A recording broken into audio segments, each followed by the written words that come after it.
Tous, voilà, hier, il y a eu une question qui a été soulevée. Comment interpréter la Bible? Déjà, il faut déjà avoir une bonne Bible pour commencer. Alors, on peut dire que toutes les Bibles sont bonnes, hein, bon, ça va plus ou moins. Moi, je travaille en principal avec la Bible Thomson. Alors, j'ai la Bible Esprit et Vie, mais elle est orientée pour la théologie des assemblées de Dieu. C'est très orienté, hein, si vous lisez les commentaires, il y en a certains qui sont intéressants, mais il y en a certains, on se rend compte que on ne peut les accepter que si on a été élevé dans les assemblées de Dieu. Si on n'a pas été éduqué bibliquement dans les assemblées de Dieu, c'est pas forcément évident de comprendre les choses comme ils les comprennent dans les commentaires. Il y a la Bible du réveil aussi que j'ai, qui est vraiment très bien, qui est motivante pour réfléchir, comment se réveiller sur divers points, comment réveiller sa conscience vis-à-vis de la foi aussi, s'interroger, etc. Bon, il y a des choses qui sont un petit peu d'un autre temps, qui sont un petit peu voilà, orientées là aussi, suivant la pensée de l'époque où elle a été écrite. Et puis, moi, je trouve bien la Bible Thomson, version à la colombe, parce qu'elle vous laisse libre d'interpréter selon la Bible. Parce que le principe, c'est que la Bible interprète la Bible, en fait. Vous voyez? Alors, ce qu'il y a de bien, c'est que dans cette Bible Thomson, version à la colombe, vous avez, avec des chaînes de référence, le système original et complet du professeur Thomson pour l'étude de la Bible.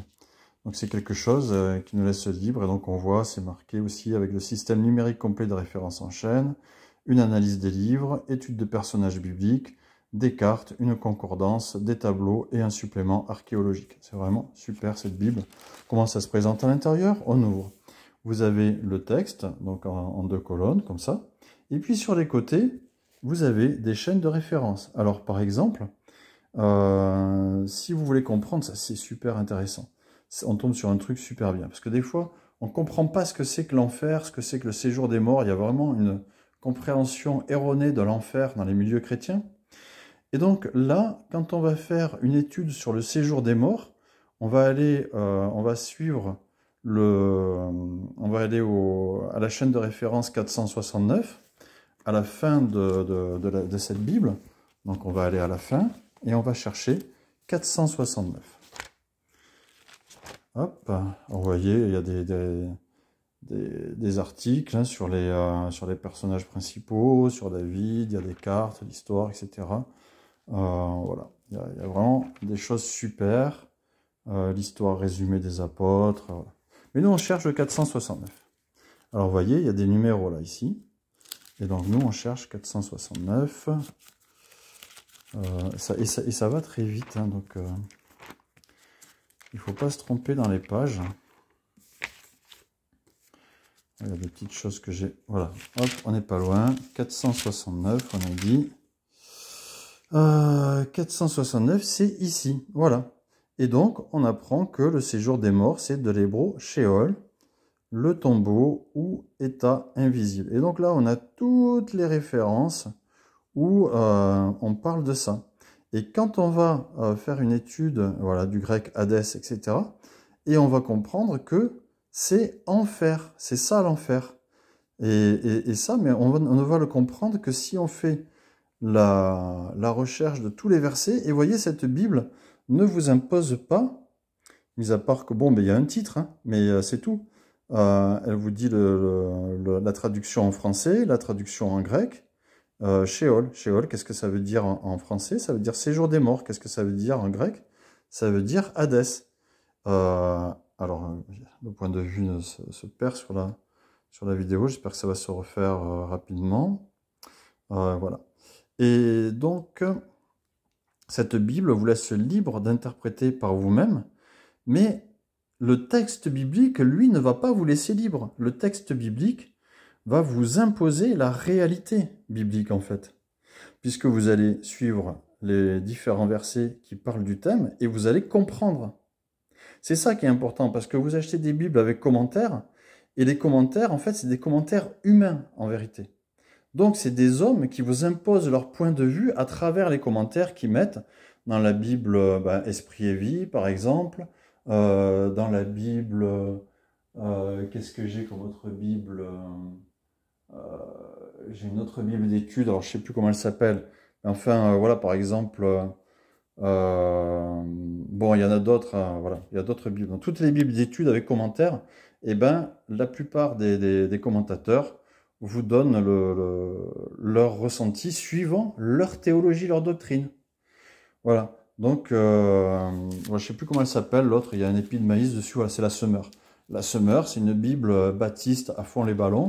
Et ben, par exemple, ça va vous imposer dans la tête que le parler en langue, c'est des choses qui ne sont pas bonnes. La Bible catholique de Jérusalem, elle va vous imposer dans la tête que, dans 1 Jacques, quand on parle de ceux qui vont prier pour les malades, ben, c'est obligatoirement les prêtres. Or, c'est pas le texte. C'est pas le texte. C'est des choses qu'on vous impose. Là, cette Bible, elle est géniale parce qu'en fait, vous avez vraiment par thème tous les textes et vous allez pouvoir comprendre par vous-même parce qu'un principe, c'est que la Bible explique la Bible.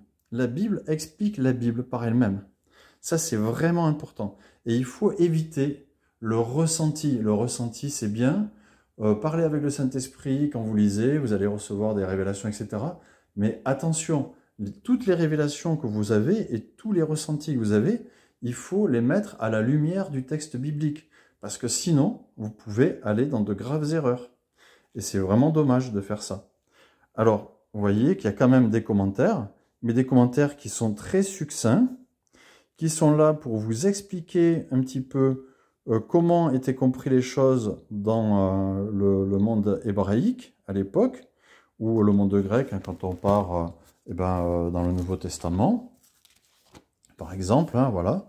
Alors là, il y a quelques commentaires en bas, mais voilà, toujours pour expliquer les choses. Et vous voyez, c'est voilà, c'est peut-être ancien, qualification de l'auteur liée à son âge, et peut-être avec à ses fonctions.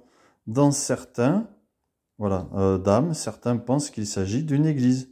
Mais voilà, on ne vous impose pas les choses. On vous dit, il y en a certains qui pensent ceci, c'est peut-être ceci, mais voilà, on ne vous impose pas les choses. Vous êtes libre, en fait, de comprendre par vous-même avec l'aide du texte. Ça vous facilite vraiment la recherche dans le texte. Après, vous avez des plans condensés de l'Ancien Testament, par exemple.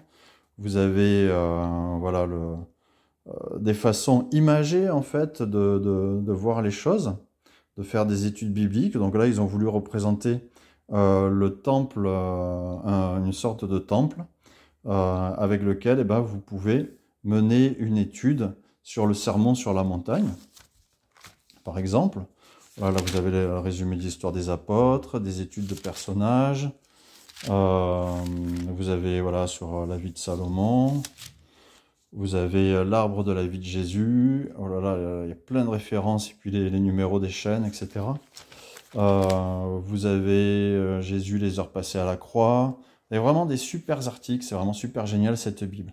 Après, pour aller plus loin, au niveau compréhension, et pas se tromper, parce que ce qui est aussi important, c'est de connaître le contexte. Parce que les choses comme par exemple l'épître aux Corinthiens, l'épître aux Romains, ou ce qui se passe des fois, certains comportements qu'on va lire dans la Genèse, etc., il y a un contexte historique. Et c'est vraiment important de connaître le contexte parce que tout ne peut pas s'appliquer à notre époque. Et des choses qui vont être applicables, par exemple, en Israël à l'époque, ne seront pas applicables à Corinthe. Par exemple, à Corinthe, Paul, il dit que le voile, c'est important pour les femmes. Et pourtant, il leur dit que la chevelure leur sert de voile. Mais pourtant aussi, dans l'ancien Israël, à l'époque de Juda, le voile, c'était pour les prostituées. C'est important à voir, ça aussi. Alors, le voile, c'est pour les gens dans l'église, ou alors c'est pour les femmes dans l'église, ou c'est pour les prostituées, ou c'est pour les femmes libres? Eh bien, enfin, les femmes libres, les femmes qui ne sont pas prostituées, les femmes mariées, etc. Alors, c'est pour qui le voile au final? Eh bien, ça dépend du pays dans lequel vous vous trouvez. Et c'est une histoire de contexte. Et c'est pas une révélation de Saint-Esprit. La révélation du Saint-Esprit, c'est de respecter les lois du pays et puis les coutumes, tant que ça ne va pas contre la parole de Dieu. Alors ça va vous aider à comprendre un petit peu tout ça. Et puis ça va vous aider à fonder votre foi, parce qu'il y a des choses, des fois, on va dire, mais je sais pas, moi... est-ce que telle ou telle chose c'est vrai, etc. Et donc, là, vous allez trouver des articles, des textes du passé, voilà, textes et objets du passé, donc où vous allez pouvoir remettre les textes qui ont été retrouvés par des archéologues dans des civilisations autres que les civilisations bibliques, et qui vont confirmer le texte biblique. Ouais, voilà, vous allez avoir aussi des photos, des objets de l'époque, pour vous faire comprendre comment étaient faites les maisons à l'époque, pour vous aider à bien situer la façon dont les gens vivaient. Voilà. Vous avez pour bien comprendre les contextes historiques, géopolitiques, etc. Bien comprendre pourquoi, à certains moments, les personnages bibliques, réagissent et comprennent les choses de telle ou telle façon. Voyez, par exemple, ce que ça voulait dire la droite. Hein, on nous dit la main droite, etc. Être à la droite. Qu'est-ce que ça veut dire tout ça à cette époque-là? Quelle est l'importance des choses comme ça? Vous avez les 7 églises mineures, tout ce qui a été retrouvé par rapport aux 7 églises dans l'Apocalypse. Vous avez tout ça. Et ça, c'est vraiment important pour bien comprendre et pas se laisser aller à déclarer des choses idiotes en disant, ben voilà, c'est écrit, Paul il a dit ça, donc c'est écrit, donc c'est pour l'Église de tous les temps. Non, c'était suivant le contexte. Par exemple, Paul dit, il est une honte pour l'homme d'avoir les cheveux longs, et pourtant Samson avait les cheveux longs. Et pourtant, tous ceux qui faisaient vœu de Naziréa à l'époque de Jésus, et même avant, avaient les cheveux longs. Alors c'est une honte pour toute l'Église de tous les temps, ou c'est une honte suivant le contexte et l'époque? Vous voyez, il faut réfléchir. Et donc ça, cette Bible est très précieuse pour ça, hein, moi je trouve. Voilà. Donc, alors c'est vrai que celle-là, elle est un petit peu chère. L'autre, elle est à 34 € sur la CLC, sur Excel 6. Celle-là, elle est plus dans les 60. Mais voilà, si vous voulez bien comprendre la Bible, pour moi, c'est les 2 Bibles essentielles. Voilà. Je vous fais des bises à tous, soyez bénis et belle vie avec Jésus.